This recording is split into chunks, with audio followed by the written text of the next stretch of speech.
ស្រីរៀងលូតលាស់របស់រុក្ខជាតិអង្គស្យូស្ពាំមាន3គឺឫសដើមហើយនិងស្លឹក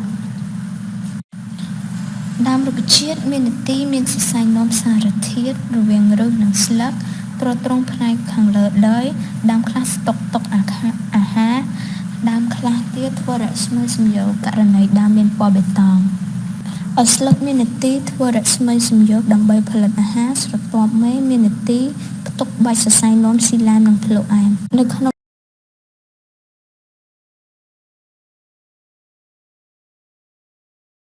ស្លឹកមានស្រទាប់ប៉ាលីសាតស្រទាប់អេពីដាមលើនិងក្រោមស្រទាប់ប៉ាលីសាតនិងស្រទាប់ស្ពតស្រទាប់នីមួយៗមាននីតិដូចជាស្រទាប់អេពីដាមលើនិងក្រោមមាននីតិការពារផ្ទៃស្លឹកព្រមទាំងមានរន្ធតូចៗគឺស្តូម៉ាសម្រាប់បណ្ដូឧស្ម័ននិងទឹកស្រទាប់ប៉ាលីសាតមានកោសិកាដែលមានផ្លាស់ផ្ទុកក្លរ៉ូភីលមាននីតិសំខាន់ក្នុង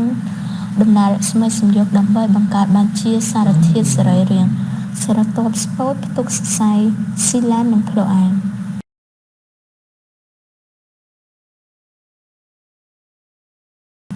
នឺរ៉ូនពហុប៉ូលគឺជានឺរ៉ូន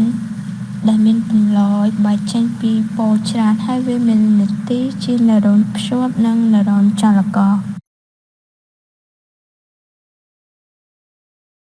ប្រព័ន្ធប្រសាទមនុស្សអាចទទួលព័ត៌មានពីមជ្ឈដ្ឋានជុំវិញយើងយ៉ាងដូចជាទទួលព័ត៌មានយើងទទួលដឹងព័ត៌មានដែលនៅជុំវិញខ្លួនយើងតាមរយៈប្រព័ន្ធប្រសាទឆ្លើយតបនឹងព័ត៌មានឆ្លើយតបតាមរយៈរំញោចហើយដឹកនាំព័ត៌មានតាមខ្សែប្រសាទចលករទៅពីពេញសារពាង្គកាយថែរក្សាថេរលំនឹងឆ្លើយតបឲ្យសមស្របនឹងព័ត៌មានដែលទទួលបាន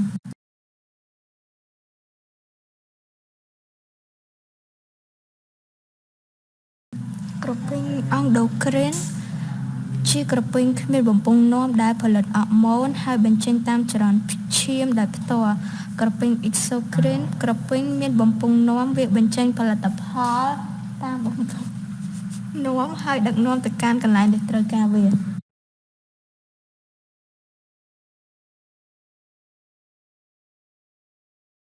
ក្រពេញអ៊ីក្សូគ្រីនមានដូចជាក្រពេញញើសក្រពេញទឹកមាត់ក្រពេញសេបូម